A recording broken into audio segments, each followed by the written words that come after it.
taking a critical look at the gaming news of the week. This is Augmented Reality, presented by the Triple S League.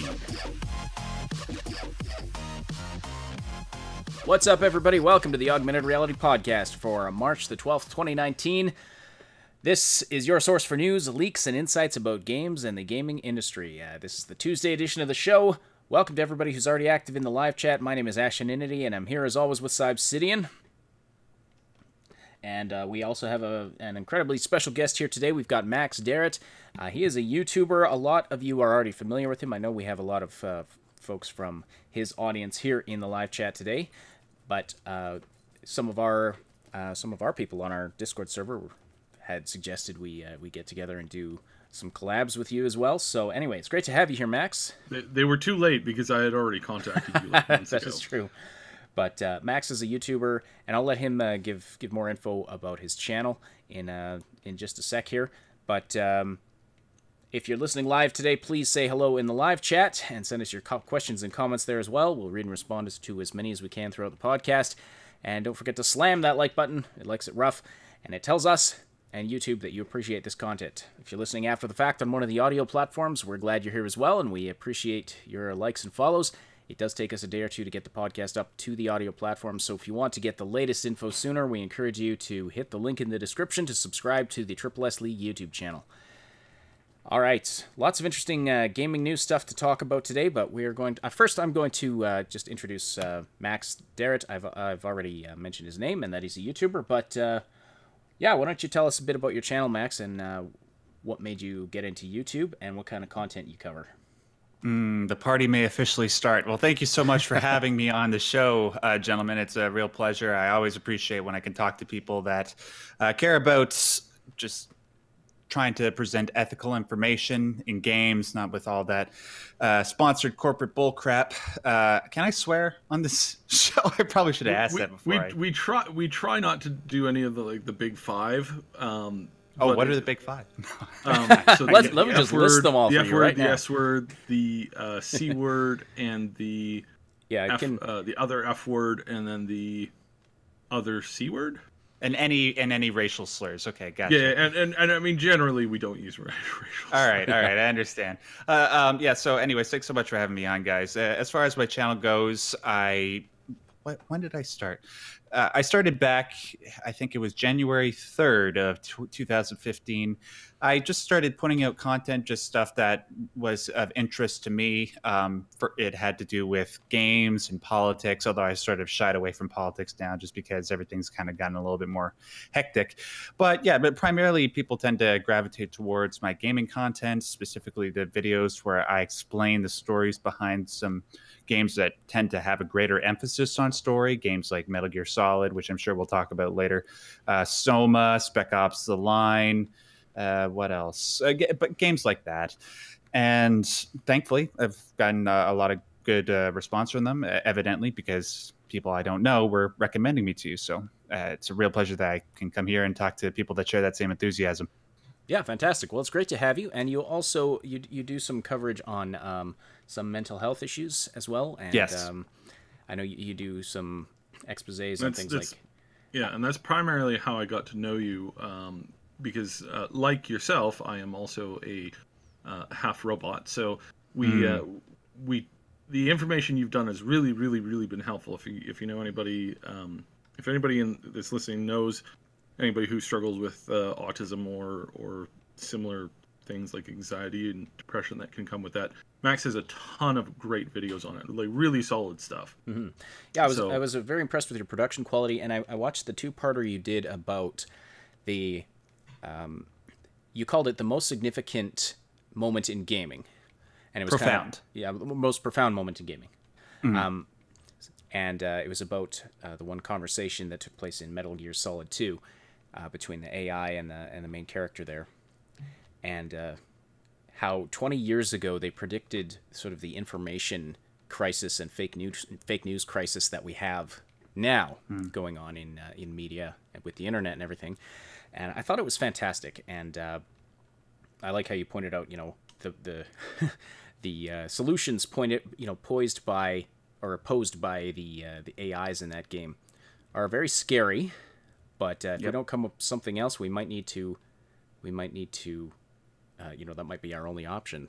So, but let's try and figure something else out anyway. It was a really fascinating watch, so I'd recommend everybody. I'll put I don't have it there yet, but I will have the link to Max's channel in the description below, and I definitely recommend that particular video. It's a 2-part video, the most profound moment in gaming, and lots of other great content there as well. So.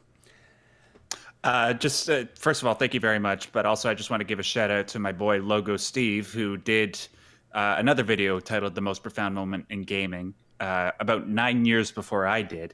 I asked for his permission before I put out my 2 videos on the subject. But also, make sure to check out his, because he was the OG when it comes to this sort of stuff. That's all. Right, and so when he posted that nine years ago, so that would have been about 10, 11 years after Metal Gear Solid 2 came out. Now here we are. 9 years after that, and the problem's actually coming to fruition. Really fascinating. It just goes to show how gaming really is a legitimate art form and a legitimate form of media, and it does tackle a lot of themes in ways that other types of media just can't. Well, that and I mean, me, Ash, and it's people who are invested into gaming. A lot of us are also really good at reading like general information and putting like 2 and 2 together. And it's not just us. I mean, before gaming was a mainstay kind of thing, there was also like, writers would write about some of these concepts and some of these ideas. And a lot of that stuff has come to pass. There was one fellow, he was a science fiction writer, and I can't remember the exact book, and I can't remember the author's name, but I do remember a discussion that was had about him. And I think the original source on this also forgot his name, but there was one fellow who wrote about and speculated what the internet would be like in, like, I think it was 1890. Just by kind of like imagining what could work if machines started like needing to communicate, and then people would access that network as well. And I remember that he proposed the concept of it way back before, I mean, even before computers were a thing. And it's really really fascinating to see that. It's like gamers come up with a lot of stuff and a lot of concepts that we're going to see in the future eventually. Right. And these ideas are refined quite a bit by like evolution. And some of these things are hit on directly, and then some of these things are hit on indirectly. Like one of the things that for modern tech that we hit on indirectly is the no clip cheat that you could or thing that you could activate in some games to get film and shots and to take pictures and to explore. And isn't it just interesting and fascinating that that's basically what a drone is, and how the drone is basically, it's like a no clip feature. In fact, it operates so similarly to it that it's kind of scary how even the control scheme is basically the same. Mm-hmm. Well, and it's something that we created. You can use drones now that will track your movement and just follow you around. You could wear a pair of VR goggles and have third person in real life.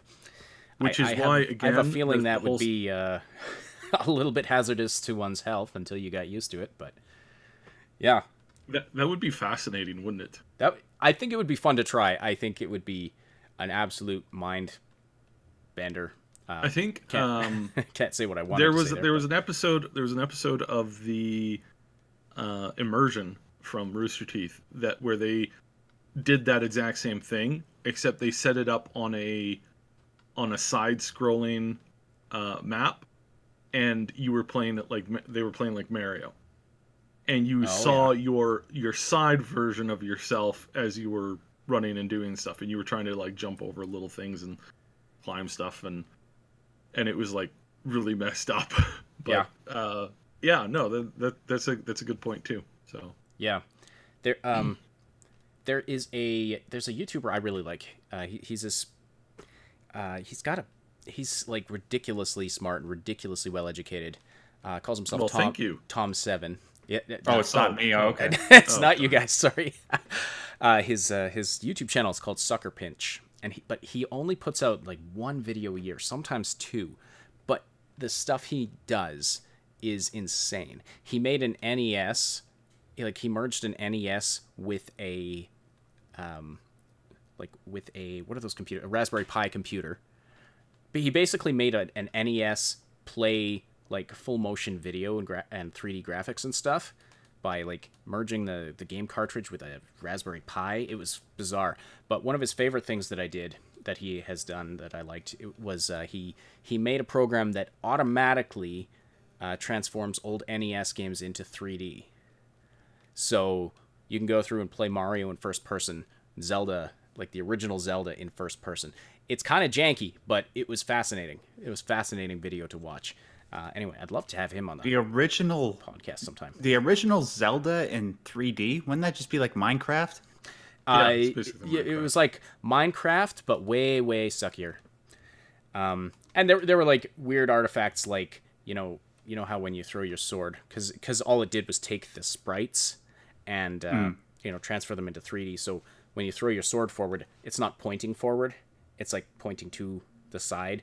Like it's still the old 2-dimensional sprites, but right. It's I brought up his channel. I'm gonna check this out right after we're done because that sounds fascinating. Mm-hmm. He also made a program, and I hope he does more videos on this at some point. But his videos on it are like 5 years old at this point. But he did some videos on he made a program that basically learns to play any NES game. Yeah, it's ridiculous the stuff he does. Anyway. Anyways, news. On to the gaming news. Yes, so we've got. Well, before we get into the gaming news, I want to mention this because we were talking about it before we went live, and this is really fascinating. And it's going to be a really memorable moment, as far as like university history goes. So, breaking like literally about an hour ago, a bunch of people were caught up in this massive FBI investigation where they found parents, coaches, administrators, some other people that supposedly worked for a charity, and tons of students were caught up in this cheating scandal where they cheated to get into Ivy League schools. And they would use money that was, saying it was going to charity that was actually just going to the back pockets of being laundered and then given to these coaches and administrators to get people into these Ivy League colleges, basically because they weren't smart enough or good enough to get in by themselves. And wait, really... Are you telling me that the modern education system is not a merit-based fair system? Yeah. Say it ain't so, man. What? Shocking. So this is huge, and this has far-reaching implications. I mean, 2 famous actors have already been pulled into this whole scandal, and we're going to be seeing how this is going to ruin some people's lives because not all of the kids knew that their parents were doing this for them. Some of the kids were involved directly, but there were a lot of kids that have no idea the hammer is about to fall in their life, and this is, I mean, it's horrifying in some cases, and I thought I turned that off. But overall, it's like, goodness sakes, just everything that's going on in that. It's really interesting to watch. I know I have some information that's interesting on this, so I'll chase it down if it turns out to be more interesting. Again, this is one of these things that we'll probably end up talking way more on the Discord than we will on in any of our video content. So if you're interested in this, pop on there and give me a chat. So I just want to read this comment from Crizzle28, who is a member of Max's audience. I know, welcome here.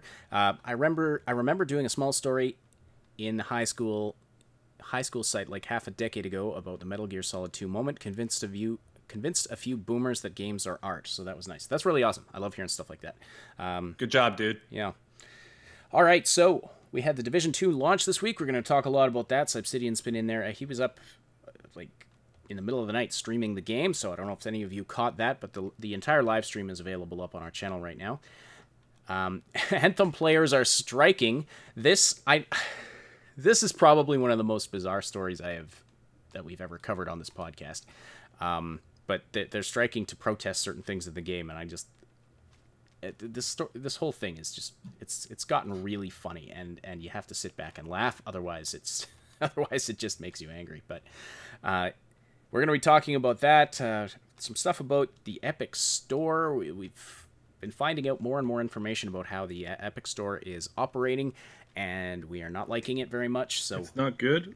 It's not. We're good. not going to be talking really about that. Good. And then Apex Legends, some rather curious data miners went and dug into the game there, and they found it was about 10 upcoming characters. They found graphics and info about 10 upcoming characters, 2 of which had been leaked previously, but 8 brand new ones.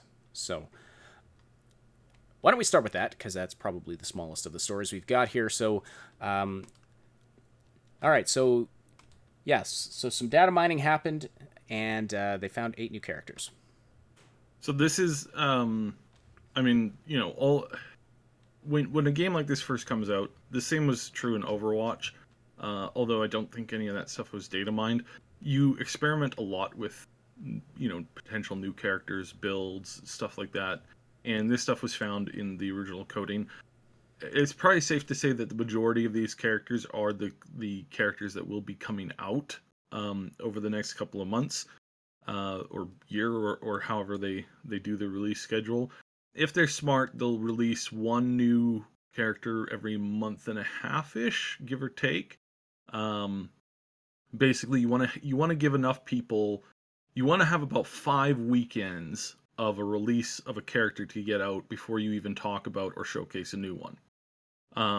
Because that gives the average player about 3 to 4 times to, you know, try it over the course of a longer play session. Now, when it comes to like people who game like nonstop, you know, of course that's going to be a little bit more. You know, you don't ever want to try and live off of their schedule, because you'll never be able to do it. You'll never be able to create enough content for people who play, you know, close to 70, 80 hours a week.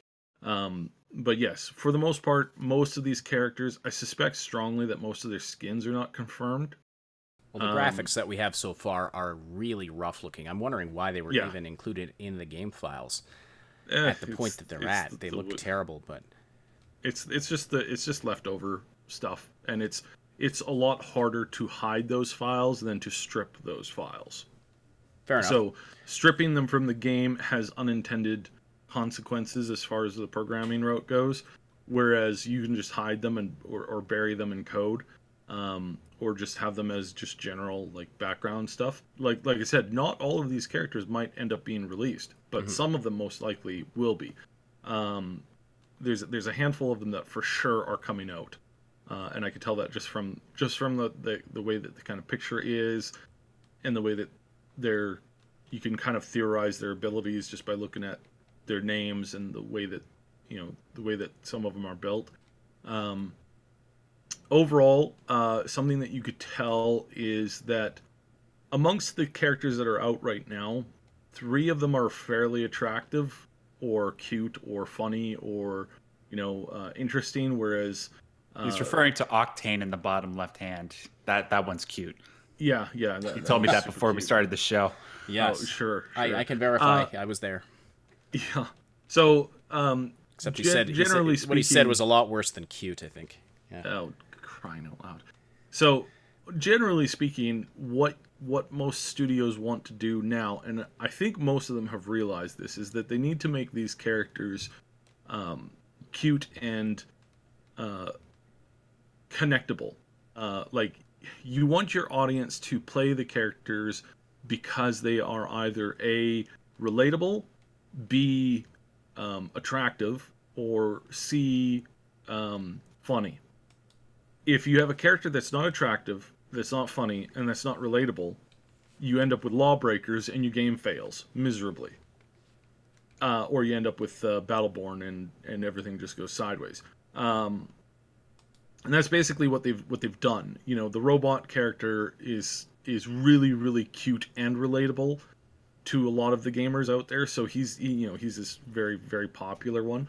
And I suspect that a lot of these characters will have more of some of those features like shown off. Mirage looks like one of these types where he's going to be this really like just a blast to play with. He's going to have awesome voice lines. He's going to be fun to get into, and he's going to be kind of like this cool guy. Whereas we can suspect that some of these other characters are going to get a significant facelift, or they're going to focus in and down on some of their more like Nomad might become far more of a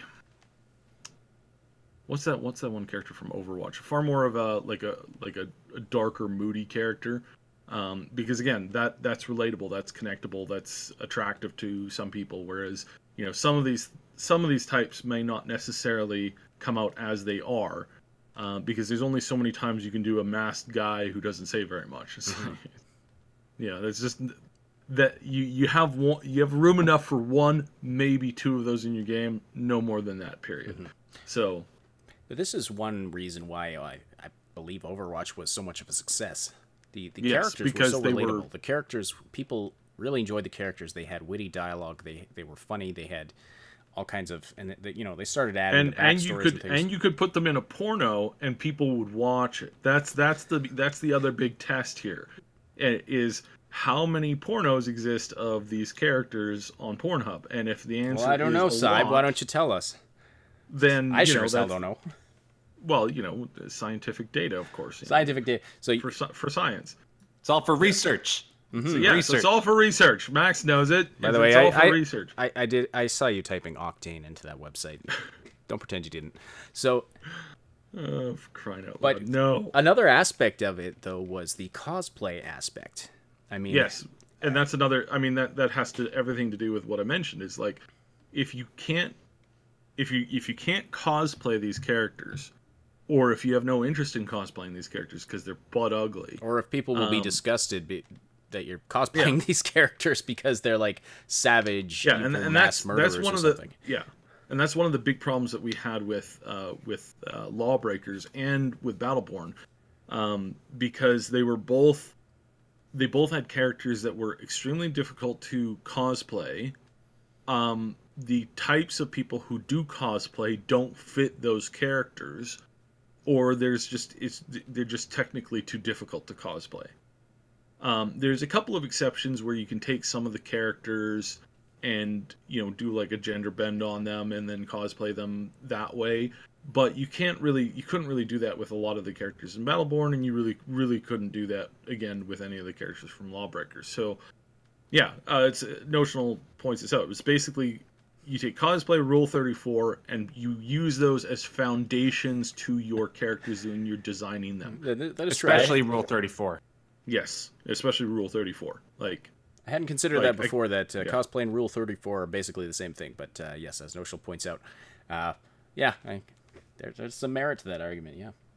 Yeah. By the way, what you're seeing on your screen right now is not an actual data mined image, but it is a mock-up of sort of the character roster of what they found. But using the data mined images, and you can recognize those. They have either the really black or like sort of greenish checkered background, because they're obviously placeholder images. They're not not the final and they look really bad too. They look really crappy as compared to the ones that are the characters that are already in the game look much nicer. So anyway, that's what you're seeing if you're looking at the screen right now on the video podcast.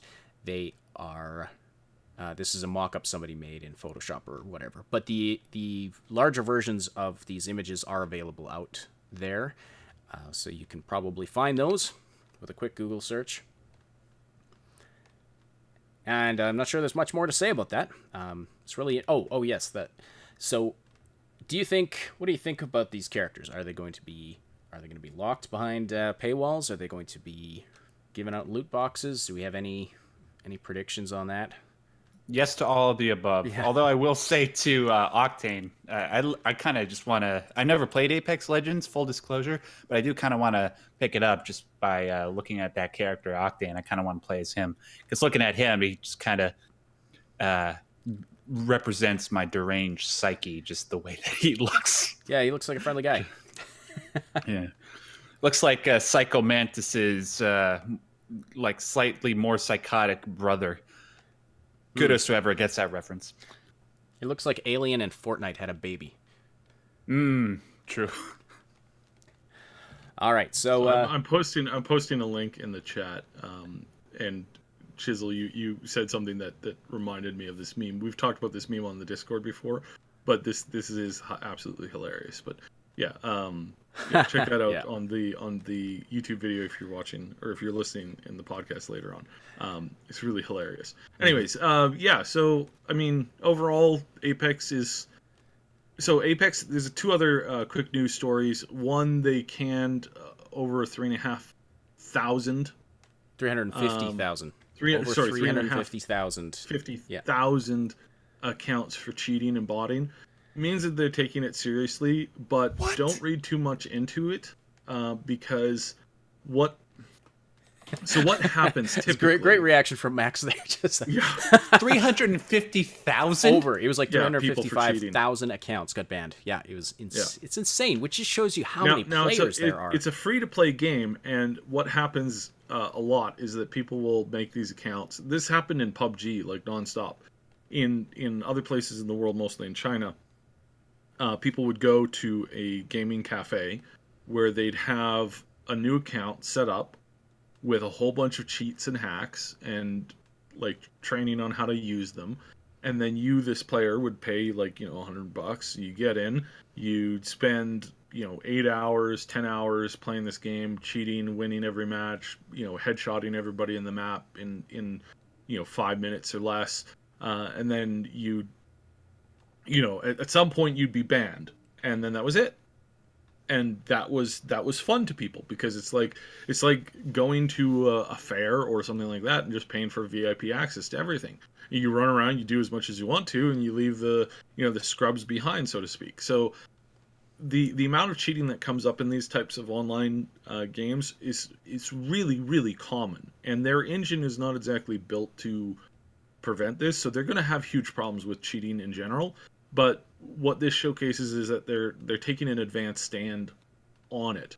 Now, they claim to have had about 30 million people create accounts for it. So this number is not huge, but it's also not minuscule either. 30 million accounts, I don't believe that they have 30 million active accounts. I think probably about 5 million of that is fluff at the very least. So that brings the numbers down to about 25 million-ish. And then of that, there's probably about another 3 to 4 million that tried the game for 1 or 2 rounds and then was like, this isn't me. And then also on Twitch, the show is down as well. So it's not as it's doing great still. It's still a good game, and it's still getting mass appeal, but it's not. I don't think it's a Fortnite replacer. Let's just put it that way. Fortnite overtook it once again, didn't it, on Twitch? As far as I'm gonna pull it up on on Twitch and see exactly where the numbers are lying. But basically, it's like I never suspected that it would actually hold directly in the lead. Fortnite right now has 222,000 people watching it, and Apex is down at they're down almost in 10th place with 65,000 viewers. There is 90,000 people watching the Division 2 right now on Twitch. So that could cut into it a little bit. I will be streaming to Twitch here in a little bit. So that might be cutting into it a bit. Division 2 just releasing today. That could skew the numbers. But you sound like you have some thoughts, but Max. they're only about there's literally only 25,000 people more watching Apex Legends that are watching Battleground than PUBG right now. So that kind of puts that into focus. Is that this was hot for for a few days, for a few weeks. I know that they have a ton of people playing this, but it's not the Fortnite killer. It was like up for a little bit, and then Fortnite came out with a really new awesome update, and has been pulling back into its lead again. So yeah, I don't have very many thoughts. I just have one thing that I want to say for myself personally. So people ask me why I don't play many multiplayer games anymore. This is why. Because this is exactly what multiplayer games has evolved into, especially the more popular ones, like you said, Fortnite or even Apex Legends. You got either a whole bunch of cheaters, or you're playing with people that don't know what they're doing. And then every once in a while, you do play with people that know what they're doing, and then you have a good time. But that's only like, for me personally, I know this differs for a lot of people, but for me personally, that good time only amounts to 5% of the time. Like, I used to play Halo like a whole lot. But I just got tired of it because everybody that I was playing with didn't know what the hell they were doing. I was always doing most of the work. And you have to set up a community. Well, sorry, not a community, but you had to set up a team that you can play with regularly. But the problem is Halo isn't that big of a franchise anymore. I qualified for one of the tournaments, one of the very first tournaments for Halo 1. Oh, nice. Yeah, my parents were like, we're not sending you to halfway across the country to a gaming tournament.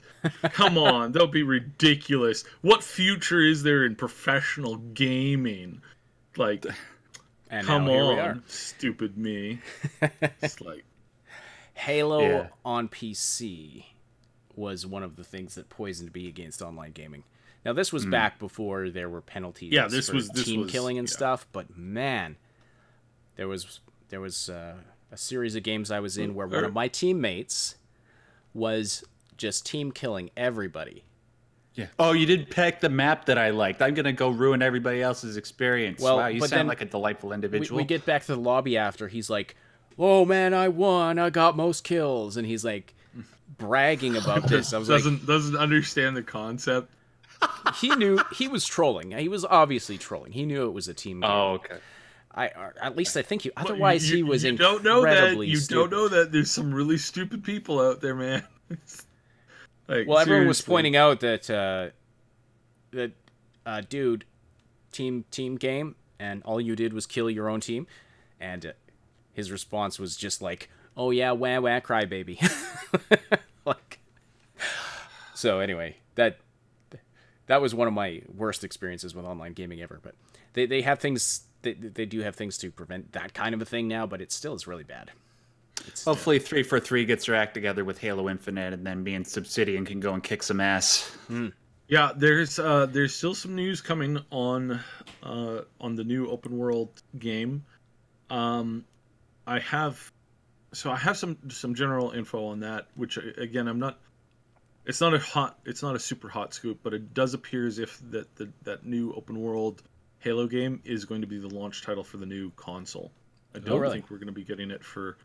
if my sources are correct, and I haven't done a lot of digging on this, and it's not something that we normally typically cover, so that's why I'm just kind of throwing it out here. But it does appear as if we will not be getting the new... we're going to be getting the Halo game that is like all of the... It's just a rebuild of all of the previous Halo games. That we're going to be seeing coming out. I think that one's actually going to come out first. And it's also coming out for the PC, which is really cool. Wasn't that just the Master Chief Collection? Yeah, I think that's what that one is. But the thing that has me really interested, because they're utilizing tech that we have not. They're using AI tech that we haven't seen in open world games before. They're using this in the new Halo open world game that's coming out, which I think is the Infinite name. I haven't been following it too closely. I know somebody who works on coding, and it appears as if it's going to be quite the evolution for open world games. Now, Halo's not exactly well known for its open world AI lore stuff. Well, no, the lore and the storytelling. Their AI has always been when they intro the stuff, like when they introed the AI for NPC drivers, for example, back in the first Halo. Sure. That was huge. We had never gotten in a game where you could hop in the turret position, and the AI would just run essentially an open map, and be able to react to things in the map like they would, as if they were like running around or something. And it was really interesting to see. And some of the NPC drivers were way better than some of the player drivers that I would hop in with. So it's really interesting to see that this is new code that they've worked on that has not been in any other game before. So this will be really interesting to see. I'm going to dig up some more info on it, but I suspect that we're going to see it at we're going to get a big tease of this at the E3 game Microsoft showcase. We won't get it, of course, this year. I really don't think it's coming out this year. I think like I said, it's going to be a launch title with the console. So yeah, it'll be interesting to see where that goes, because I've always said that the next big jump in technology, the next big evolution in gaming, comes when we create new AI that looks at things in a new way, that doesn't rely on more of the on most of the traditional scripting that we've had to deal with, which is something that is desperately needed. New AI in games, especially combat AI. Well, that and AI that helps you create games as well. It's like we're on the cusp where this stuff is being worked on, and eventually we're going to get to a point. There's going to be a point probably about, I'd say, anywhere between maybe 8 to 20 years down the road, where you'll sit down with an AI, you'll describe the game to them, and then the game will procedurally generate. The program will procedurally generate a game. And then you're going to be able to walk around and tweak things as you want by just telling the computer what you want it to do. It's like, maybe while wearing a VR helmet and actually being able to manipulate something with your own hands. That would be really neat, actually. Yeah, so you'll be able to walk in and you'll be able to, like, hey, can you create a little village? I want 10 side quests focusing on this or that, or giving you this skill or giving you that skill. And then if you could implement, point those, leave some subtle clues towards this main narrative that I've introed, that I've written out, that I've added to your programming. It's like this is where we're headed, and which is why the big studios are shooting themselves in the foot when they stop focusing on good gameplay, and they're just focusing on the next, oh hey, look at these graphics, aren't they awesome? And they've left all of the important stuff, like the story, the lore, the universe, the important crap that makes up the bulk of what gamers do. When they, excuse me. Yeah. Sorry. When they throw that stuff out the window, you're going to be able to create an Anthem game with some of these new programs at the snap of a button. What's going to make the difference between your game and everybody else's game is the story and the style and the art and the lore. And that's what it boils down to, which is why I spend so much time working with indie devs, because there's a lot of indie. I was playing a game earlier this week, which is probably a few years away from release. I got an really early version of it. The game made me laugh so hard. I almost fell off my chair. Ash has seen me laugh like hysterically to the point where I can't talk once or twice before. This was the closest I've had to that kind of feeling for literally like several years. And this game was so hilarious, so funny, and it's also built on a really, really, really old, crappy engine. But the thing is that I had more fun playing that game than I had playing Anthem and Fallout 76 put together. Given the opportunity of playing, endless amount of both of those games versus playing, a 5-hour snippet of this other game, I would have picked the 5-hour snippet of this other game. Why? Because it's so intelligent, it's so funny, and it made me laugh. Even though it's not this technical master. Now, take away the boundaries, take away that foundation of Anthem being this incredibly beautiful looking game and having this like really awesome like gameplay. Take that away and just leave the story and the general like experience that you had when you played the game, the general feeling of it. It's like, yes, indie games are going to win, and the more the tools evolve to allow the gamers to create and to get in and to do this stuff nonstop, the more this is going to evolve into this scenario where the indie developers are the ones leading the show. And I really think that's what it's going to boil down to. It's basically going to be like, there's going to be a day where we have the same evolution for media that YouTube created for media as well, where it's like, what is it? PewDiePie gets 10 times the amount of daily views than the entire CNN network. Yep. Just think about that for a second. It's like one dude with 2 editors and a general community of a supporting community is able to create more interesting content than an entire industry, not an entire industry, than an entire mega company that has like some 10,000 employees. It's like, really? Wow. And it's mandatory too. That's the other thing. CNN has mandatory viewing of their channel only in, I think, in every airport worldwide. So like chew on that for a few seconds. It's like every airport you go to has it manually locked to the CNN channels. You cannot change the channel in most TVs in most airports that you go to. This kind of goes back to what we're talking about with Max's video on the information, just the sheer the uncurated information issue. This is one of the positive side effects of it. Yeah. Right? There's just so much sheer information coming at you on the internet, but if you're your own curator, I mean, people gravitate towards certain things still. And anyway, that's a whole other. I mean, we could probably do an entire 3-hour podcast just on that topic, and maybe we should at some point. Sure. I found it fascinating. But while we're on the topic of Anthem, let's talk about our main Anthem news story today, which is that some players are organizing a protest in the form of an actual gameplay strike, where they are just not logging into the game this week. And it's officially sort of running from March the 11th to the March the 15th.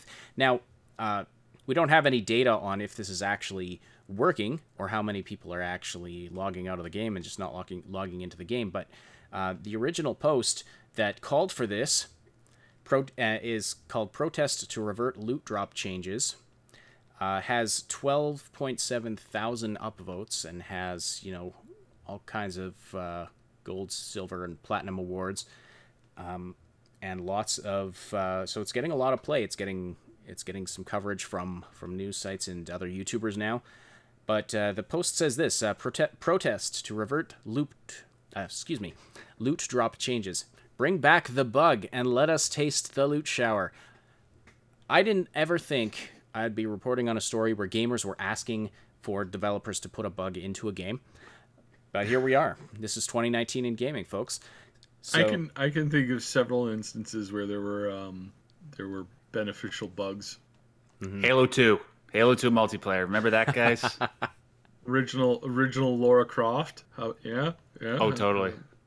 How about that? It's like somebody forgot to set that scale that was slider down. Yeah, that was. Although I think that was intentional. It was originally an accident, but then they just decided to implement it as a. Oh, it became I a heard feature. something really interesting on this. I got to mention this. So apparently, the main reason why is it Supergirl? It's the one that with the giant V cutout in her shirt from the DC universe. Power Girl, I think it's Power Girl. I read this interesting little tidbit on it. The original artist kept making her chest size bigger in every issue when they first started working on the drafts, and every issue he would make them a little bit bigger because he wanted to see when the studio would say, "Hey, stop doing this." It was like supposedly it was like an inside joke thing going on. And the studio never caught on to it, so by the time it went out to release, like it's I think she's got like the biggest chest in the entire universe. I thought that was absolutely hilarious. That it's kind of an inside look at how some of this development stuff works, where there's like it's an inside joke, or it's like somebody's doing something to intentionally mess with somebody at in some other aspect of the company. And all they end up doing is actually creating something that becomes like a pinnacle to a particular character or story or arc or whatever. I just thought it was really, really interesting. Gosh, how long ago was that? Because you probably couldn't get away with that sort of thing nowadays. No, you'd never get away with it now. But it was interesting back in the day because this was back in the 90s, okay. 80s or 90s, one of those two. And it was just interesting because I was watching like a little mini documentary on it, and just came across that info, and I had to double check to see if it was accurate, and it was like, sure it was. It was not intended, and the guy doing it was doing it as like kind of a joke. He was trying to get the studio to like, check his work, and ultimately ended up becoming a core like preset of her character. And she's got some I like the character in general. She's one of my favorite DC characters because she actually addresses it, and how she addresses it is actually intelligent. I won't go into it now, but it's actually intelligent. If you're interested, I'll look it up. Okay. But anyways, you've had there's been like Disney artists hiding penises and things before, so yeah, it happens. But so that doesn't become it happens all the time. That doesn't become like official lore or anything. When you're locked in a small room doing a drawing, and all you're doing is drawing nonstop, it's like, maybe the studio should check on you to make sure you're alive. From time to time, make sure you're doing okay. Make sure you're doing. Make sure you're not. Otherwise, maybe you'd stop, secretly hiding penises in clouds and crap. So it's what kind of podcast did I walk into? Jeez, Louise, man. I don't know. It's not usually like this when you're not here. Head scratcher. Anyways, all right. So that corrupting influence. Sorry exactly. about that, ladies and Protests to revert loot drop changes. We've had some of those bizarre side conversations. It's really. I should really start compiling them into like a best of. All right, so interesting quote from this from this original Reddit post calling for this boycott or strike. Some news articles are calling it a boycott, but it's more of a player strike, which is really interesting. And they're protesting the tedious loot grind for legendary and masterwork items. In the end game, because right now all you have is, if I understand correctly, you have the three main dungeons. What are they called? They're not called dungeons in the game. The three big. Shoot. Yeah, I know what you mean. Yeah. Anyway, there's a very limited number. Strongholds. The strongholds. Strongholds, yeah. Right side. So you have the three strongholds you can do over and over again, and as you're grinding for the top level loot. It just becomes really tedious grind. So what happened is there was a bug that was introduced into the game that basically caused high-level loot. I think it caused just loot to drop more in general, and so of course it was a lot easier to get high-level loot. Then they patched it out, and if I understand correctly, the bug was live for about 11 hours. Then they patched it out. And some reports are saying that it took the loot with it when they patched it, which is a piss off. Yes. Then they did it again. Right now, Then they did it again. And it was live for a shorter amount of time.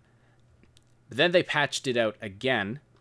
And in that patch, there were some more bugs that nerfed different things. Anyway, it's a big mess right now. But the players are now saying, we liked it when, we liked it when the bug was active and we were actually getting loot. Bring back the bug. So that's what that's about. Who knew in a looter game, it's actually, preferable to actually get loot. I mean, shocker. It's not like it's right there in the name of the genre of the game or anything. Looter, shooter. Yeah. So now they're saying we won't shoot until there's good loot. Yeah. As my protest sign on the thumbnail today says. But anyway. Yeah. So thumbnail's hilarious, by the way. This is bad for them because the Division 2 launched late last night, and it is currently trending on. I mentioned this before. It's currently trending at refresh. Looks like 90,000 people are watching the Division. But just under 90,000 people are watching the Division 2. Division 2 is having a lot of general positive response. You know what? I don't even see Anthem on the list. That's which so is sad. What the hell happened to BioWare, man? Okay, yeah. 2,000 people are watching Anthem right now. More people are watching Warframe than watching Anthem right now. 2,000? That's it? 2,000. That's it. On Twitch. Oh my god. And there's 90,000 people watching Division 2. Can I just say something? Because, look, 2,000 people on Twitch. Do the people that are striking in Anthem, like, hey, we're not going to play your game until you give us proper loot drops. Listen, I understand, probably spent, like, upwards of $80 to purchase this game, depending on where you live, especially here in Canada. So I understand that you want the game to work, but with this amount of incompetence on the behalf of BioWare and the fact that it doesn't seem like it's going to be fixed anytime soon, why don't you just switch over to another game? Yeah. 2,000 people. Just that's what's happening.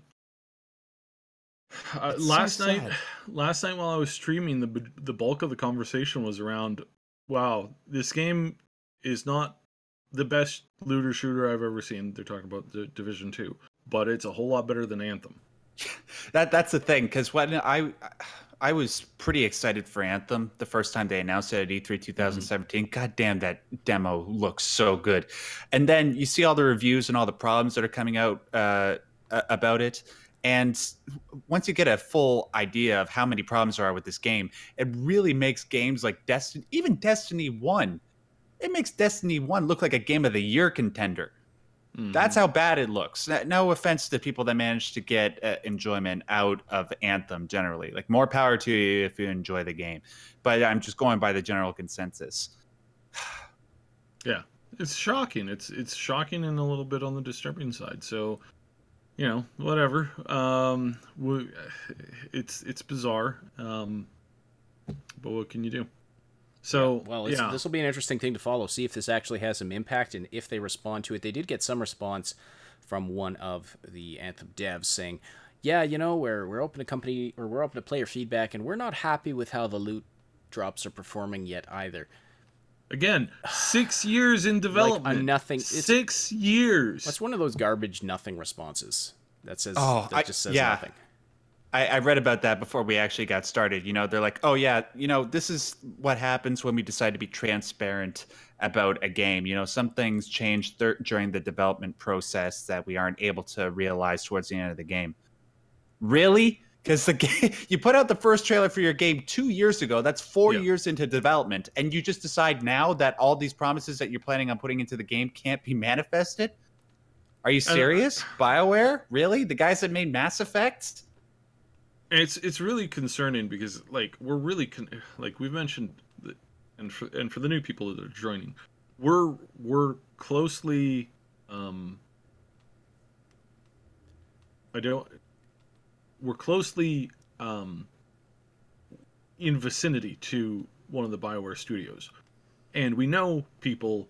I know a significant amount of people who work at the BioWare studios, and I was under NDA for some of the stuff that was going on at the studio, and still am for the Dragon Age stuff. It's not there's a lot of problems that are going on there, and they're now starting to, like, raise their ugly head. And I'm not cheering for the studio to go down, because that would be, a lot of my friends would lose their jobs. But at the same time, I'm more and more concerned and upset at what's going on there, and what's, like, a lot of this stuff never would have happened while other people were at that company, and now the bulk of them have all left, and it seems that nobody has taken over in that to kind of, like, to fill that skill gap.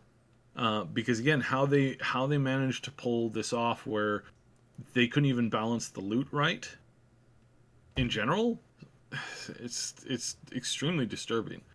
Not only that, it's like they chopped up the story a lot, and, like, I mean, we talked about that a lot on some of the more recent podcasts, but they chopped up the game, and it shows, and they chopped it up so that they could add more content, you know, down the road, instead of, like, you know, putting out the game at release. This game is not what it was originally envisioned as getting out there.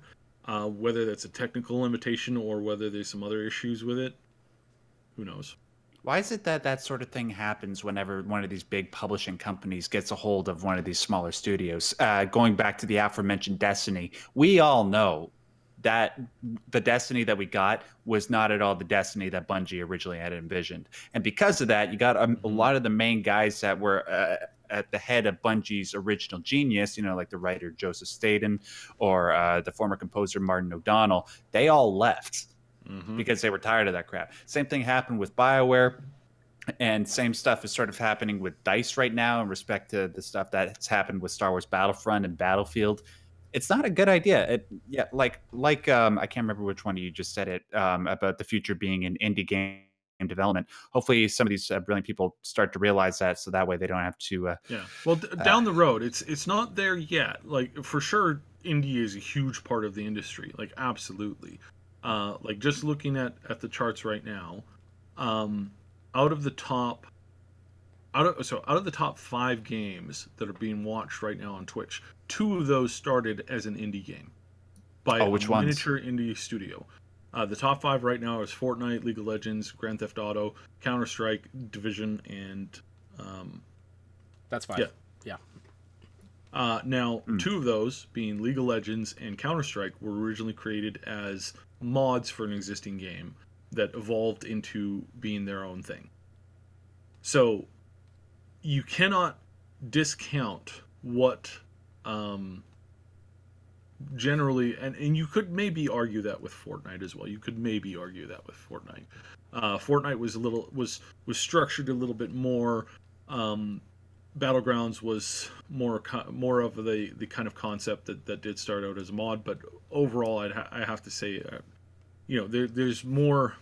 Like there's the actual Battleground or Battle Royale movies and books that have been written before, so it's not an indie concept. It was formulated by some indie stuff, and then it was put into PUBG, and then Epic kind of more or less ripped off of that, and yeah. So, anyways, the one thing that hundreds of millions of dollars can't buy you is a good idea.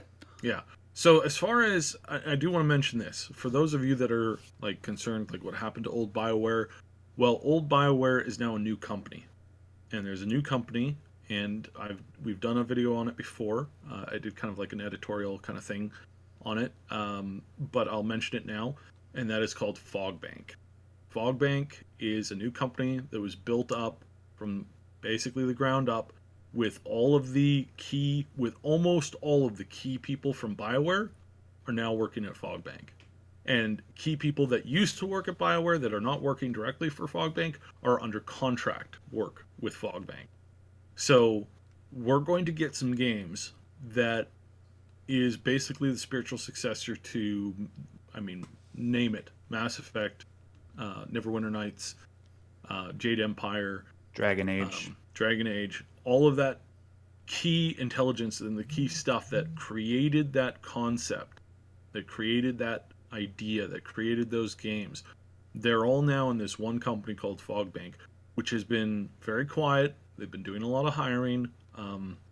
They secured some major funding, and they're just quietly working. It's probably going to be 2-3 years before we even see or hear anything about them. Mm-hmm. Unless, of course, you have, little birdies everywhere. You're not going to hear very much from these guys at all. But they have been working on, they're working on a new game, and it's very, very, very early alpha concept right now. They're really, I'm not even sure if they've settled 100% on the engine that they're using. Right now, they're still hammering out like basic concept as far as I understand. I'm sure they've probably actually gotten an engine at this point. It's been a couple months since I checked in with them last. Yeah. Mm-hmm. So this is the studio that you want to pay attention to going forward. Cool. Yeah. So just putting that out there. Definitely look them up, Max, because I think you'll find it really interesting to see who is running the company and who the core team at the company is, and they're pretty much all ex-BioWare, Edmonton BioWare people, which, the only thing they're missing is the doctors, and that's about it. So, All right, you are listening to the Augmented Reality Podcast, and we love seeing everybody so active in the live chat. If you want to keep the conversation going after the broadcast today, we welcome you to join our Discord community. You can find the link in the description below. It's a place where you can chat with us and other Triple S fans about all the things we love to talk about and stay up to date about everything we're doing here at the Triple S League. Click the link below to join, and be sure to say hi to us in the welcome channel. And of course, we've got special guest Max Derrat today. To check out his YouTube channel, the link will be in the description below. Once I have a chance to put it there after we're done the live stream today. Couple comments from chat here. Notional says, I think the AA games would take over, especially the likes of, say, Metro Exodus, but then they went Epic Store exclusive and basically committed a Darwin Award. I think that's a very good point. yeah. Let's talk Epic Store. Ugh. Yes, the Epic Store. I think going Epic exclusive was a big mistake. I have my own story on this, and I am not a happy camper. Because the Division 2 was also an Epic Store exclusive. Yeah. Now we had a segue, and then you had to complicate it. Come on, man. So which way are we going? This is my segue. It's both of them, actually. So Ash picked up Metro, and he's been playing that. And I have picked up the Division. Now, we're probably all going to get into the Division here, but for the purposes of streaming and whatnot, I went from... I had ordered the standard edition because this was back in early February to get access to one of their betas, and got into it. The first beta that you had to like pre-order for was trash. The game crashed constantly. There was tons of issues. There were some loading issues and some phasing issues and all this kind of stuff. It was nightmarish, to say the least. So I didn't really think very much of it, and I did not upgrade my order to get access to the head start. But then comes the Anthem debacle, and then comes the public beta for Division, and the public beta was just was solid. Technically, it was very well done. I think I had one crash for the entire weekend, and I probably poured in almost 40 hours during that open beta. And it was really greatly improved. So I went, all right, this is good. This is really, really awesome. I think I'm going to go ahead and I'm going to upgrade my standard edition to a gold edition, get in a couple days early, and that way I'll be able to stream, right starting on Monday and the Tuesday, and then I'll have, be able to make some content for the game going forward. So I went over to the Epic Store where I pre-ordered, and I went, hey, I'd like to upgrade. Where's the upgrade button? Upgrade button. You didn't pay the $5 microtransaction to get the upgrade button. So, okay, well, this is weird. I mean, I want to give them more money. Surely this is not going to be a difficult thing. So I sent the support a note saying, hey, I would like to upgrade from Standard Edition to Gold or Ultimate Edition. Please assist me. This is the response I got back. Unfortunately, we do not offer discounts or partial refunds or upgrades for missed content or expired sales. Please keep an eye on the marketplace for future promotions. Period. No, this is Dave. Thanks for asking. We have another process for this that you have to do. Sent back another thing. Excuse me, I want to give you money for a game that has not released yet. This game has not released. I want to upgrade from a standard edition to a gold edition or higher. You're telling me that I can't do that and I can't get a refund from my standard edition. The next reply, exact same thing. Unfortunately, we do not offer discounts or partial refunds or upgrades for missed or expired sales. Please keep an eye. The guy copy-pasted his response. At first, I thought I was reading the old reply. But no, he just sent the new response as the old response again. Oh, jeez. So at this point, I'm like, okay, well. You felt valued as a customer at that point, and you just I felt really valued as a customer. You just want to continue giving them your service in the future. So sure. I opened up a new ticket because the ticket I was getting apparently has a guy who has as a person who understands zero about customer service. So I opened up a new ticket demanding a refund, a direct refund. Said I am not happy with the service I have received. I simply asked for an upgrade from my standard edition to a higher edition that obviously I'm paying for. I'm not demanding free product. What I'm demanding is a feature that works everywhere else. If I walk into EB Games, GameStop, any physical game store, and say 2 months or 2 weeks before a game goes live, I would like to upgrade my previous item that I had ordered, that I pre-ordered, to a higher version of it. So I'm giving you and the company more money. You know what the response is? Yes, sir. Here's your new bill. Here's the money. Thank you. Here's your confirmation. See you next week or next month or whenever. On Steam, it's even simpler. If you buy a standard edition, in most cases, and I looked around and I couldn't find where this was any different, and I wanted to upgrade to the gold edition, it's just a straight up, like, okay, it's $20 more to upgrade. Yeah, you just click the darn button and it takes care of it all for you. Boom, done. In fact, and there was one game where I did do this, where I bought the standard edition. I liked it so much that I bought the gold edition, and then they had another edition come out. I think it was for Skyrim, where I just kept on upgrading my purchases as new stuff came out until I ultimately ended up buying like the best thing. But I did it in stages. And apparently, Epic Games, this is a foreign concept to them. What do you mean? You want to cancel your order of a digital product? Meaning there's no physical copy of what we're giving you. We're not mailing you a physical thing. You want to take a digital purchase and transfer that digital purchase to a digital purchase that costs you more money. We're going to say, no, I'm sorry, we don't do that. And then you're going to kick me to the curb, and you're going to make it difficult for me to get my order in on time. So I ended up buying this on the Uplay store, because at this point I'm like, I'm done with the Epic store. To be fair, the new ticket that I sent in, I kind of laid into them. The guy said, I'm going to give you a refund right away. It should be in your account, as soon as the thing processes it. And it did process it, not in time for me to get the game, because this is another story. I went to then ordered on Uplay, and because the delay in my refund hadn't come through the PayPal, my PayPal hadn't updated from the money that I sent to transfer over to it, I was like, well, crap. So I ran out, grabbed a gift card, credit card, went over to use it on the Uplay store, and Uplay doesn't. I hit my desk. The Uplay store doesn't allow you to use gift cards, like credit card gift cards. So I had to reroute that one through my PayPal and pay for it that way, which is just like another step that I did not enjoy.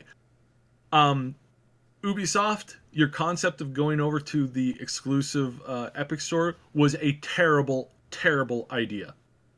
And it made buying the Division 2 and upgrading from a standard edition to the Ultimate Edition, it made it annoying, difficult, frustrating, and incredibly insulting to me personally as a customer. And this is why Epic Games currently has an F from the Better Business Bureau, exclusively because of their poor customer service record. Yes. Wow, I did not even know that, but that's absolutely makes sense. Did you have any? Did you have any Ash, downloads? you played Metro. Yes, I did. Give us your thoughts on that and what you feel like, because you played it. What do you think the impact has been on that front? Has that actually been a good thing or a bad thing? What, that they went to Epic Games exclusive? Yeah, for Metro. No, absolutely not. I think that they really, they've cut out a whole chunk of their customer base. I know we have, we have Notional, who's been very vocal about this, that, for him, the release date is 1 year from now when it releases on Steam, because it was a 1 year exclusivity agreement. But I've seen a lot of people complaining about the Epic exclusivity of it and saying they're going to wait. And that, quite frankly, makes a lot of sense. I would not recommend the Epic Store to my worst enemy. It was a miserable experience. And for me, it was a lot of... For me, I encountered major download problems. I don't know... I know it wasn't on my end. Like, my internet was not crapping out. It was the Epic Store that it would download for a few minutes and then just stop downloading. And so I'd have to restart the Epic Store, which I did about 20 times in order to get that darn game downloaded.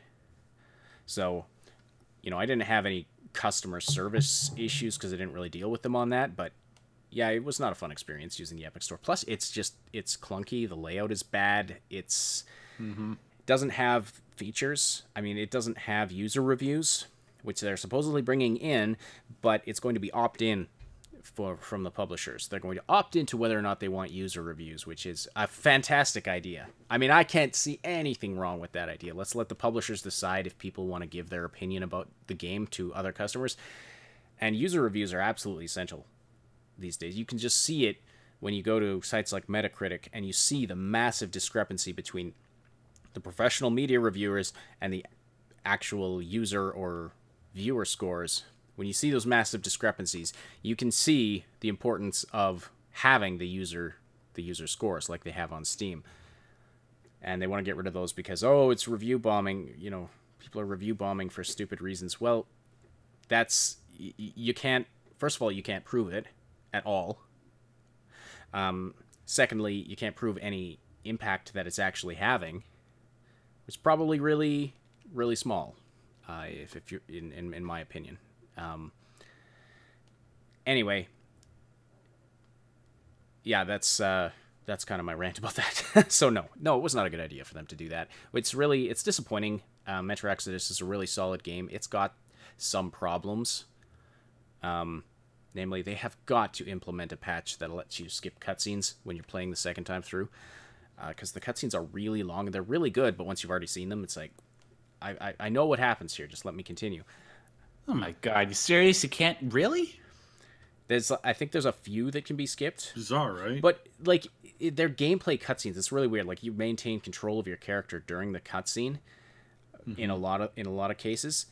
But so I don't know if that has something to do with it, but it is frustrating going through it the second time. Anyway. Can you imagine playing? Sorry, I'm sorry. Can you just imagine playing a game like Metal Gear Solid and you're not able to skip the cutscenes? That would instantly make that type of game go from like the 10 out of 10 that it is to half that. Mm-hmm. Well, that's ridiculous. Yeah, exactly. Well, that's what I mean. That it has some problems. It does have some problems, but gameplay wise, story wise, it's a very solid game. Atmosphere wise, like they've done a really good job. And I really kudos to the studio. There's like a list of about 5 or 6 bullet points. If I had the opportunity to give them a list and say, please implement this. One of them, New Game Plus, please. Give me a New Game Plus mode. But anyway, yeah, I think that moving to the Epic Store exclusively really hurt the numbers of that game could have had. And it's impossible to tell, you know, did the benefits they gained from it offset the lower number of sales? It's hard to say at this point, but I would suspect. Well, I shouldn't really say because I just don't know. Maybe you have some insight on that side, but no, I don't think it was a good idea. I think from a customer satisfaction and from a customer advocacy and reputation sort of standpoint, like how people view the company, because it just looks like a greedy move on the part of the publisher. Mm-hmm. And well, contrary to what your assumptions might be, I don't actually have that many contacts in Soviet Russia. No, I don't. Yeah, I don't mean do you have inside info. I just mean do you have any? No, so their sales. Yeah, so I've been going over that. Their company is a little bit difficult to get numbers off of because, again, it's based out of Soviet Russia was obviously a joke. They're based out of the Ukraine, and then the company that they're kind of partnered with is in another area where it's difficult to get info from. Yeah, absolutely. No, I get that. Oh, look at this, Max. That was a good catch. We just got an update. I got the hookup for you guys. Borderlands 3 announced at PAX East. Hey, wouldn't it be amazing if, like, I don't know, 2-3 weeks ago we called that in advance? Gee, that'd be awesome. Oh wait, we did. You know. I'm gonna rant here. Not a side rant, but I am gonna rant about this other thing. So, nothing to talk about as far as the Cyberpunk news goes today. However, except that there's articles everywhere detailing that a 2019 release seems to be imminent because there was this leaked company that leaked a potential, more than one company has leaked a little bit of info here and there on a 2019 release for Cyberpunk 2077. Oh Lord, if only we had covered that 2 weeks ago Yes. with the exact information that they're quoting. And if only these articles had actually quoted somebody, in the media, say a YouTube channel that talked and confirmed this hours after it had happened, but instead they went and they quoted some guy from Reddit who posted yesterday about this. Good Lord. And the amount of crap we got for that too. Yeah, we got a lot of crap for that. We got a lot of people saying, "Oh, come on, guys, this is just clickbait." The same, and I hate this. I hate this so much. I have a program that lets me ID common commenters. It's really helpful for stuff. Is that allowed? Wow, you gotta tell me about that later. So there was a dude who commented in our channel that said clickbait. And he said some other stuff too, but I don't want to ID him. So, the person's clickbait, F you guys, basically. I think we deleted the comment. Person with the exact same handle on one of these other things today. Wow, this is awesome. Can't wait. You bastard. I don't take this, surprisingly, I don't actually take this stuff seriously, or personally for that matter, because I know we're really tiny, and I don't expect these big companies to, quote us exactly on this stuff all the time accurately. We're not that big enough, and it might just be an honest miss, right? So I'm being a little bit inflammatory when I'm not actually, that pissed off. For comedic effect. For really. Obsidian, sarcasm sounds like rage. It can be a tricky line to walk. Yes, but it's just interesting that this kind of stuff happens commonly. So even though it's in the headlines everywhere, looks like 2019 release for Cyberpunk 2077, and definitely we had been saying this for weeks now, that PAX East seemed to be that Gearbox was lining up to do a big reveal for Borderlands 3, amongst other things. But they have just posted on their Gearbox official March 28th, Boston, with a image that is very, very much the art style. The art style that is Borderlands. And hey, so, what is that in the very top right corner of that image? Exit 3. Exit 3. So for all of the people, again, we broke this back in, what was it, September, November? No, earlier. I think it was in August where we broke the news. I can't remember. It might have been September. Where we broke the news about Borderlands 3 was entering final development. It was being... it had localization. It was being localized for various languages, and this means that an announcement was probably about 6 months away. We were scoffed at by a lot of people. We also said there's also some content coming out before that. We said that there's some pre-Borderlands 3 content that is being released, and it was like it was about a month. No, it was about 3 weeks. I think it was about 3 weeks before the announcement dropped about their about the Borderlands 2 VR that came out that we had hinted at in that same episode. And it's just interesting to me, and Submato, he covers basically just straight up Borderlands content. He contacted us, and we had some talking back in the background. We shared some info. We kind of more or less we didn't share source names, but we shared some info about the sources, enough to know that both of us had been receiving information that was accurate and confirmed each other coming from various departments that were not directly connected. We got that. We posted that out. We were the first.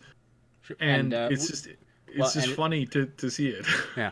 Shout out to What Culture, though. They did source us on that, and they credited us with it. So that was cool to see, because nice I was just watching, scrolling through some What Culture videos. I was like, oh, we talked about that. You should probably tweet at them and tell them, hey, thanks for believing in us when not many other people did. I should. Because guess who's vindicated? Beaches. But yeah, it was funny though watching, and they're like, "Yeah, this info comes to us from the Triple S League. I've not heard of them. Have you heard of them? No, I've not heard of them." But anyway, it was funny. That was a great impression. I can almost picture in my mind which of those guys you were trying to impersonate there.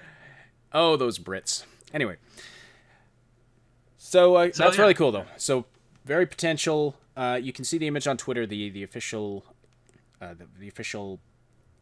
No, it wasn't the Borderlands 3 account. I almost said Borderlands 3 account. That would be Gearbox account. The official Gearbox account tweeted out this teaser image. So that's fantastic to see. All right. Yeah, we can finally get what is it? Looter shooter from the one franchise that managed to do it right. Yeah, there you go. I'm looking forward to that. I really enjoyed the previous Borderlands games that I've played. We haven't covered them a ton on our channel, but yeah, that's right, Riku. It is a little late. This was several months ago that What Culture mentioned us on their show. All right, let's see here. So we've talked about Apex Legends, we talked about the Epic Store and the Anthem Strike. So I guess it's time for The Division 2 and to review that a little bit before we wrap up the show here. So of course was it early access release yesterday, Cyber, or was it the full No, it's the early access. So last night the servers went live. So I started streaming about 40 minutes or so after they went up. I had noticed that people on my friends list were getting into the game. It was still grayed out for me. I couldn't access. I restarted the client and it still was kind of grayed out, and then about 20-30 minutes later it popped on. So I think the servers were like basically kind of turning on for other people at times. So I got into the game. I did some character creation. Game crashed on me. Went back, did some more character creation. That was the only crash that I had. That was the only major issue that I ran into. I played the game at high graphics, not maxed out graphics, but high graphics. Worked really, really well. Overall, the game very smooth. Pretty good launch so far. No major issues.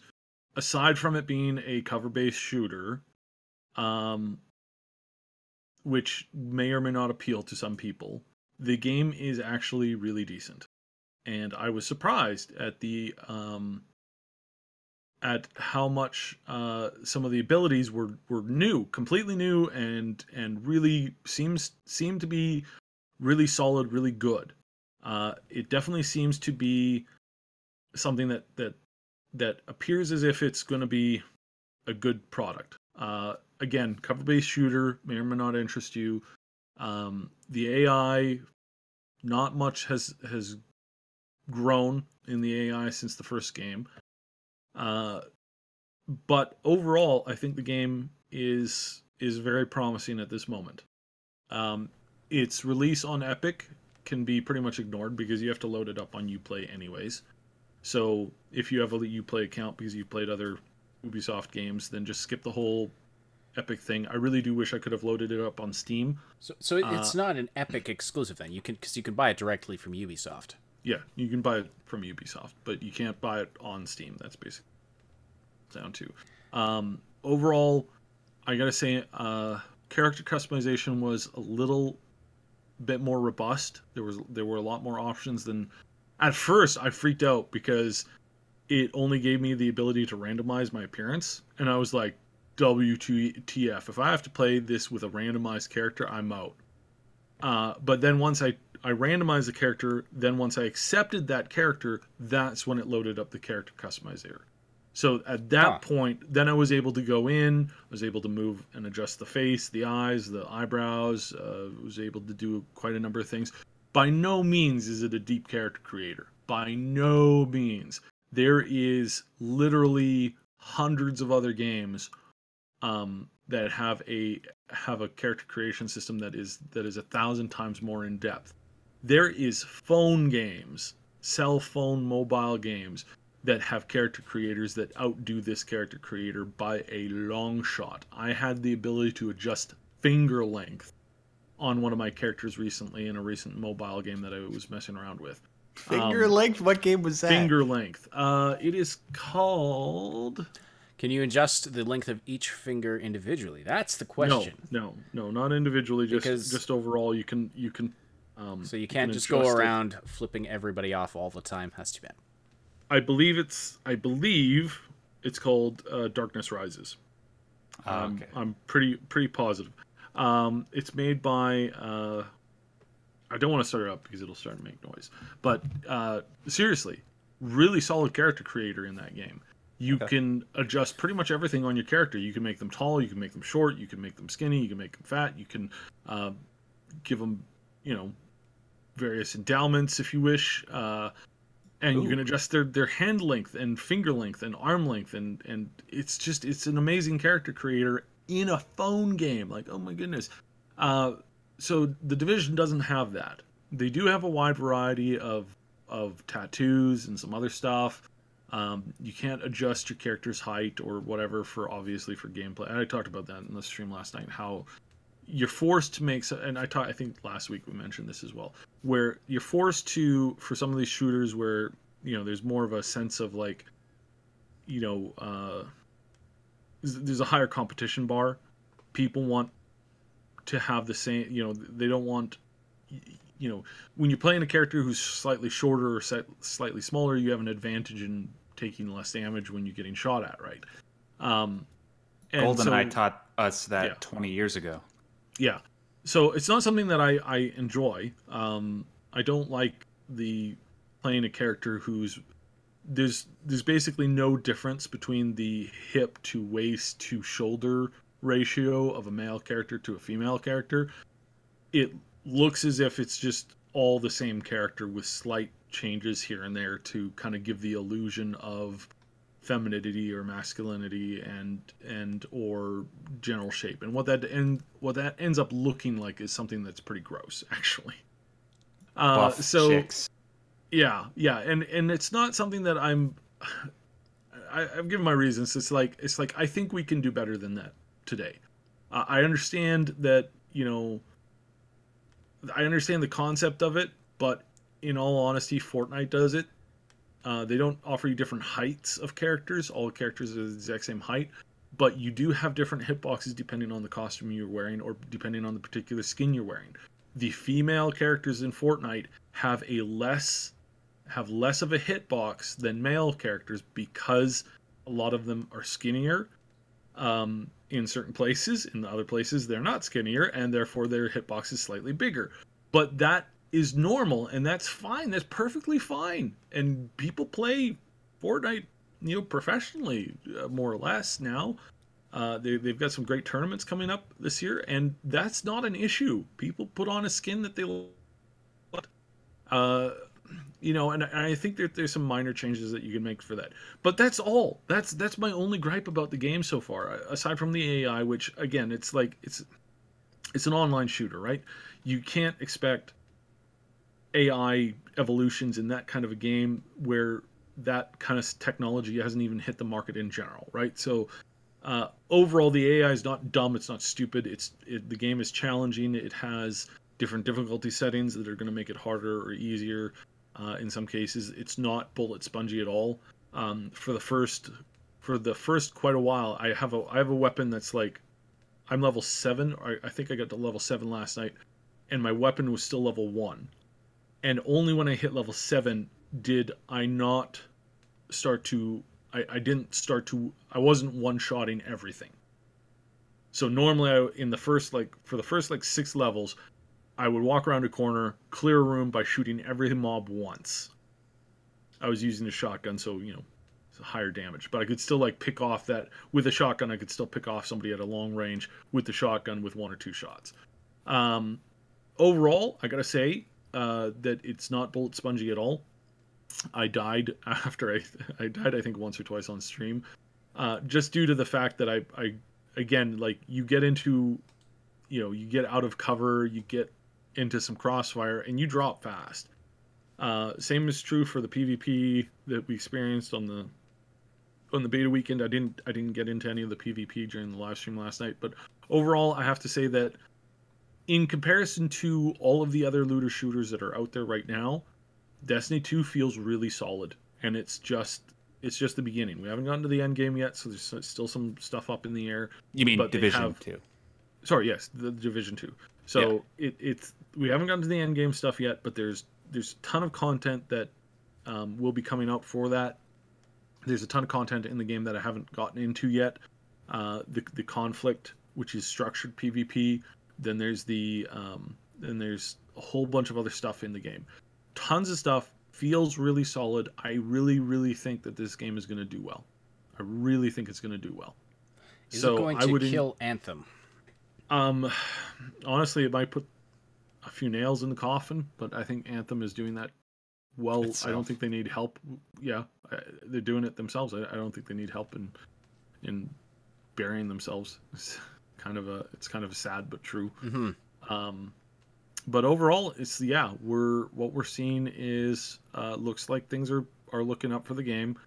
Aside from the fact that it's on the Epic Store and it does have microtransactions and it does have loot boxes. I was really annoyed with both of those, but they're not in your face like some of the other games out there right now, aka Apex. Mm-hmm. Apex, it's with Apex, it's in your face. You know, they give you a free box every few levels, or like every second level. They really encourage you to see it. It's in your face a lot. I don't like that. I had to go looking for the loot boxes in Division 2. I had to go putzing around looking for the where it even was. The costumes, the cosmetics that they have are not great. There's only like one thing that I would even consider spending money on, period. Which is kind of sad because there's almost like 100 items. There was only one thing that I briefly went, that doesn't look too bad. But overall, I have no intention, zero intention of spending any money on that game's microtransaction system at all, period. There is one or two items that they could put in the store that I would drop money on. That I would maybe drop a lot of money on. Upwards of like, $10-15. But I really doubt that they'll put that in, and I'm not going to say it because then that'll give them ideas. But that is the only thing that I would remotely be interested in spending money on.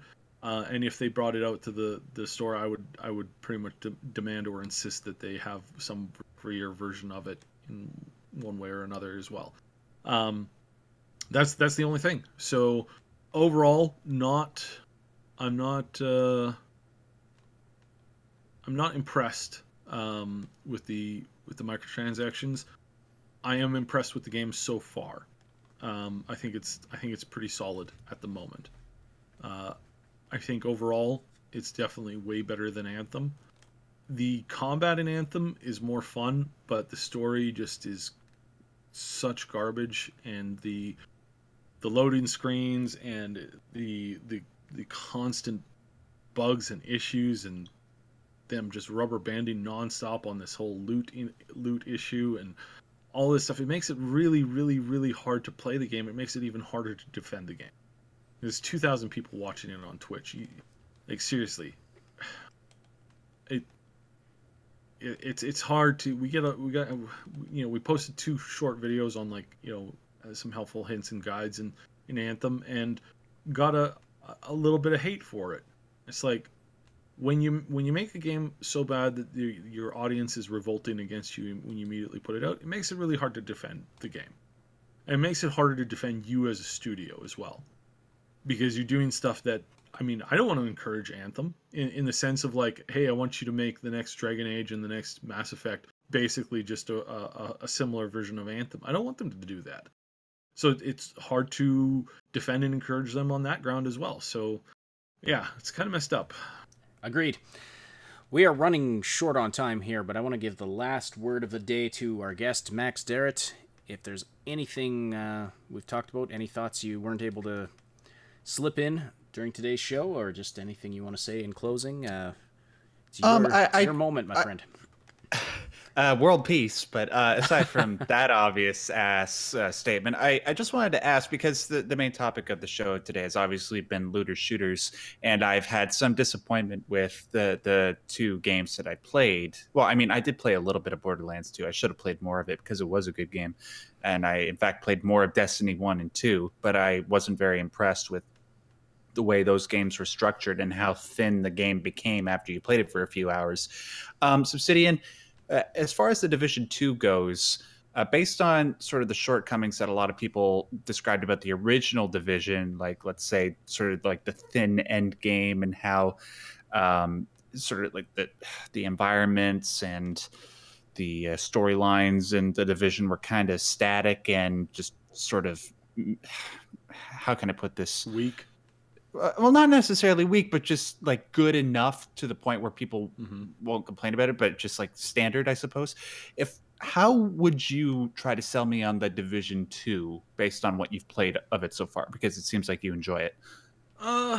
So again, if you're not a fan, if you like the first one in its generalized concept, you just wish that it wasn't as buggy, that it wasn't as full of cheaters as it was, and if you could just have more stuff to do, and if the Dark Zone was a little bit more, not insane stuff, because the Dark Zone in the first game was just nonstop insanity.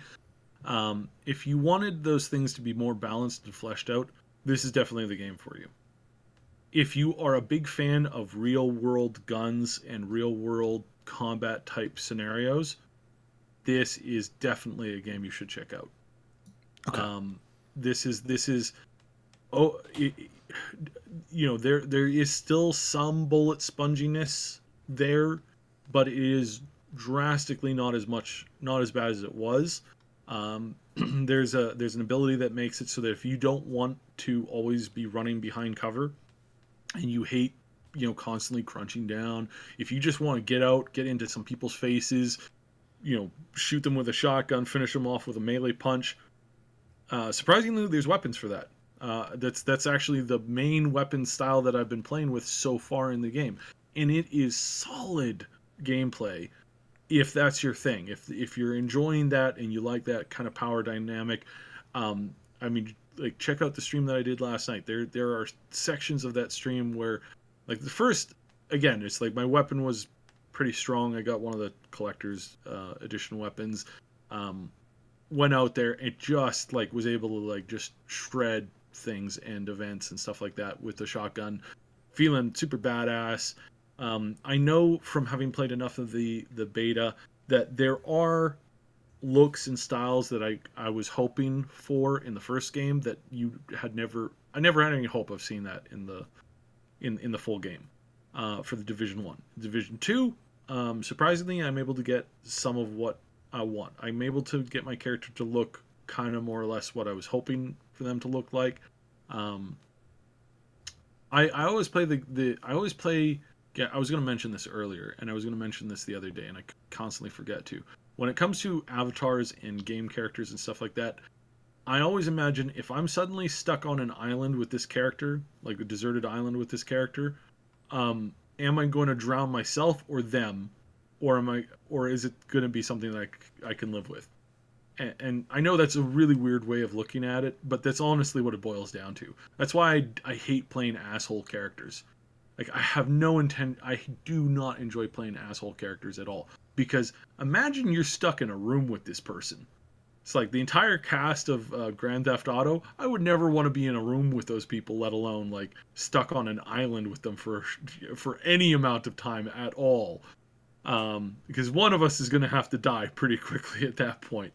Whereas if it's if you can create a character, if you can kind of have a character or whatever, it feels much better. And I like the character that I have in it. So the game right now is character, gunplay, gameplay overall, bug fixes, content to do.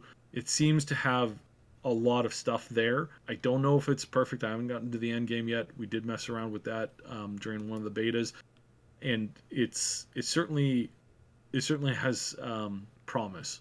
But whether or not it has sticking power, especially considering all the garbage that we've seen in the last couple of weeks, or last couple of months, last 6 months, we've had, crap game after crap game after crap game after disappointment after disappointment. So at the moment, I'm leaning towards I'm actually finding this a little bit refreshing. I'm not happy with some aspects of it, but they're pretty minor. They're really minor in comparison to, Anthem and definitely 76. Wasn't there another live service game that came out? It was like fall. It was like Nuclear Blast. Yeah. Fall Shelter. Something 76. God Rage shining through the hills. I don't remember. Anyway. This has been the Augmented Reality Podcast. I want to thank you so much, Max, for joining us today. Thank you. I know that the games we were talking about today was not your typical fare, and when it comes to gaming, we'll have to have you back to talk about some of your style of games more so. Hey man, it's cool. If there's an opportunity to rag on EA, bring me on. There are plenty. I got insults we could up have the you. Wazoo. We could have you on every show if that's what you're into. But absolutely, we're looking forward to doing some more projects and collabs with you in the future. We are working on that, so to both of our audiences. We got one coming out. There's something coming out soon. I won't give a date because I know you're still working on it, but there's something coming out soon.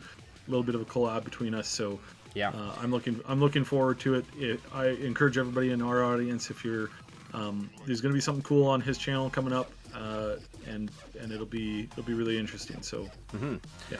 Absolutely. Before you leave, everybody, don't forget to slam that like button and that subscribe button if you appreciate this bi-weekly podcast content. And I want to thank you all for supporting the show and for the great conversation in the chat. I want to especially thank our Patreon supporters, Old Man Manson, our 2 anonymous supporters, and our channel member, Captain Dammit. And if you're listening after the fact on SoundCloud, iTunes, or Spotify, we thank you for your follows and likes and ratings on those platforms.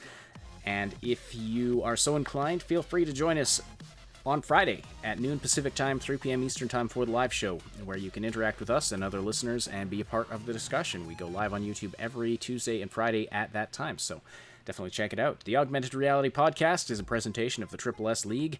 Check out our YouTube channel for game guides, reviews, comedy, news updates, and tons more quality gaming content.